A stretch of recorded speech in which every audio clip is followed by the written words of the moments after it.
नमस्कार मित्रांनो, मी M S फार्ममधून बोलते आहे। आपण नवीनच गावरानचा कोंबडीचा व्यवसाय सुरू केलेला आहे। आपण आता सोनाली आणि गावरान कोंबडी याच्यातला फरक बघूया। यापूर्वी मी सांगितलं की सोनाली आणि गावरान कोंबडी कशी ओळखायची, तर त्याच्यामध्ये आता आपण फायदा नफा आणि कोणाला कोणती कोंबडी पालन करायला परवडेल या हिशोबाने हा व्हिडिओ बनवलेला आहे। सोनाली कोंबडी म्हणजे काय, तर सोनाली कोंबडी ही संकरित क्रॉस ब्रीड आहे। ती पूर्णपणे देशी नाही आहे। दिसायला आणि चवीला मात्र ती देशी कोंबडीसारखीच असते। ती आर आणि बॉयलरपासून तयार केलेली ही कोंबडी आहे। सुरुवातीला ही बांगलादेशाची ती देशी कोंबडी आहे आणि नंतर ती भारतात पश्चिम बंगाल, महाराष्ट्र, बिहार, ओडिसा अशी ती आलेली आहे। आता सोनाली आणि गावरान ह्याच्यामध्ये आपण कंपॅरिझन बघूया।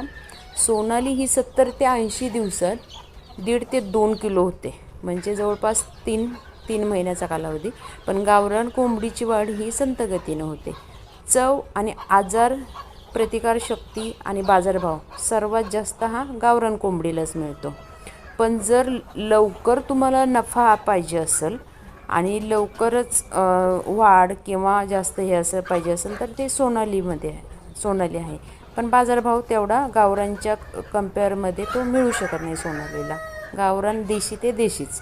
आता आजारी बाबतीत तर म्हटलं तर दोन्ही कोंबड्या मजबूत आहेत, पण गावरान आपण म्हणतो ना देशी, त्या टाईप देशी हे कुठंच कमी पडत नाही, म्हणून प्रतिकारशक्ती गावरानमध्ये जास्त आहे।